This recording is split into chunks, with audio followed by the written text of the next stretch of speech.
Assalamualaikum warahmatullahi wabarakatuh. Pada video kali ini kita akan membahas beberapa soal asesmen kompetensi minimum atau AKM numerasi tentang geometri dan pengukuran bagian yang ketiga untuk siswa SMA, MA, SMK ataupun paket C. Masih bersama channel kita Johannes Saputra Matematika.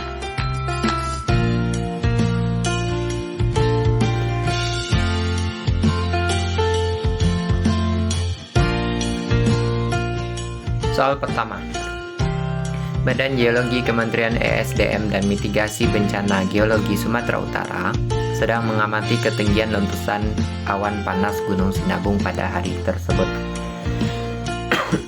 Puncak gunung terlihat pada sudut elevasi 30 derajat, sedangkan puncak letusan awan panas terlihat pada sudut elevasi 60 derajat.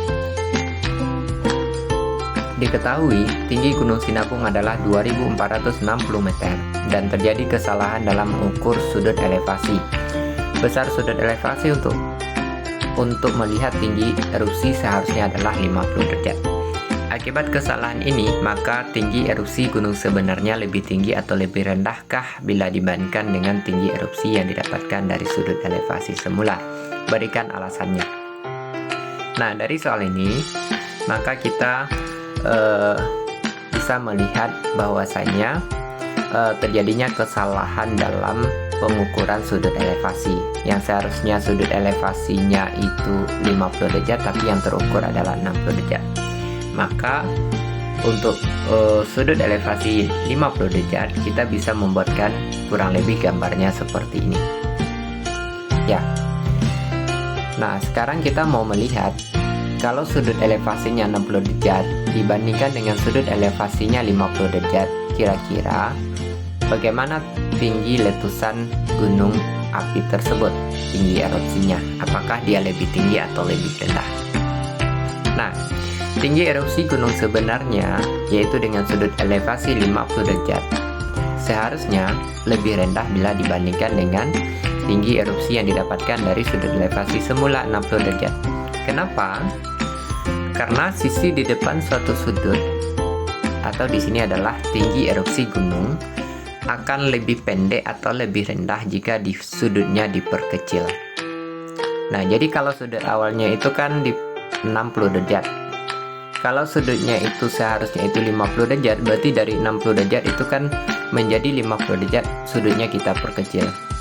Nah, ketika sudutnya diperkecil, tentu panjang atau tinggi letusan ini juga akan semakin kecil karena sudutnya diperkecil. Sehingga jawaban dari soal ini adalah tinggi erupsi gunung sebenarnya lebih rendah bila dibandingkan dengan tinggi erupsi yang didapatkan dari sudut elevasi semula.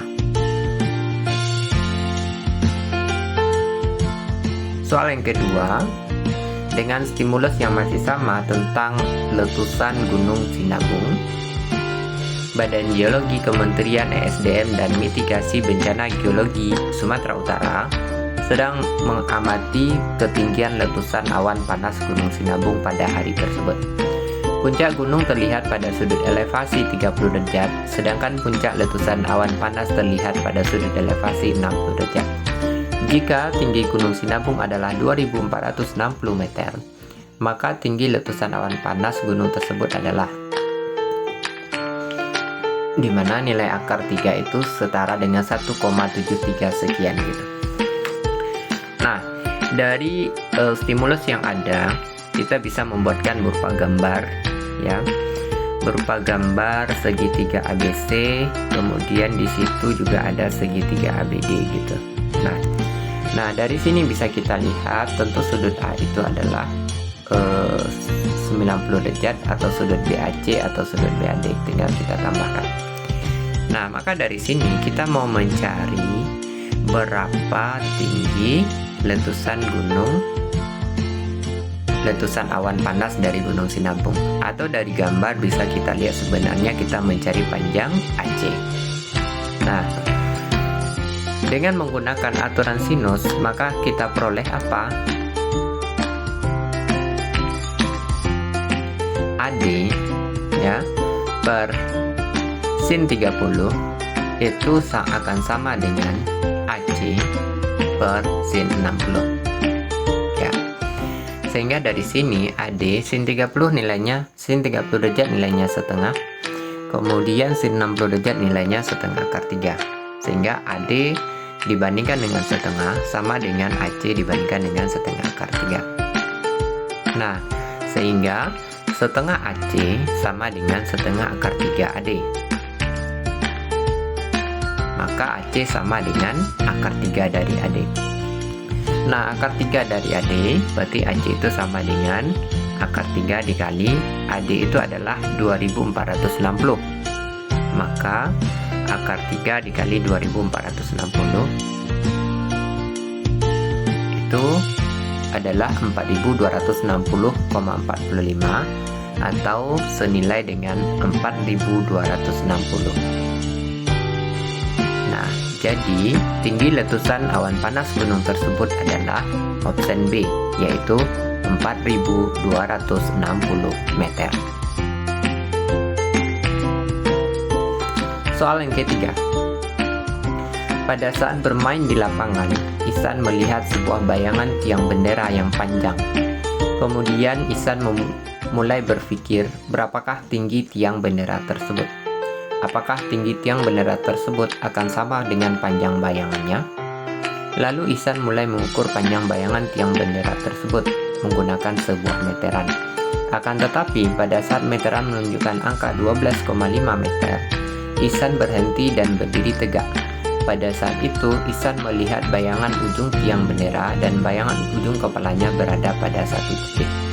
Dari titik Ihsan berhenti, kemudian Ihsan melanjutkan pengukuran hingga diperoleh panjang bayangan tiang bendera tersebut adalah 13,5 meter. Jika tinggi badan Ihsan adalah 150 meter, maka tinggi tiang bendera tersebut akan mudah ditentukan dengan perbandingan trigonometri, yaitu titik-titik. Nah, dari ini kita bisa melengkapi gambarnya. Ya, tinggi Ihsan itu adalah 1,5 meter. Kemudian di sini ada 12,5 meter. Kemudian ada 1 meter karena diperoleh 13,5 meter itu dari 12,5 ditambah 1 meter. Nah, kita diminta menentukan tinggi tiang bendera. Nah, dari gambar ini dapat kita lihat bahwa sisi miring itu tidak diketahui. Ya, artinya pada gambar ini kita hanya melibatkan sisi di samping sudut X dan sisi di depan sudut X. Nah, karena dia melibatkan sisi di depan dengan sisi samping, maka dari pilihan yang ada, maka lebih mudah kita menggunakan konsep tangen, yaitu perbandingan panjang sisi di depan sudut dibandingkan dengan sisi di samping sudut. Nah, sehingga kalau kita lanjutkan ini, dia menjadi tangen X itu akan sama dengan 1,5 dibagi 1 akan sama juga dengan T dibagi dengan 12,5 ditambah 1. Nah, sehingga jawaban dari soal yang ketiga adalah tinggi tiang bendera tersebut akan mudah ditentukan dengan perbandingan trigonometri, yaitu tangen, option C. Demikian video kali ini, semoga bermanfaat. Mohon maaf atas segala kekurangan. Assalamualaikum warahmatullahi wabarakatuh.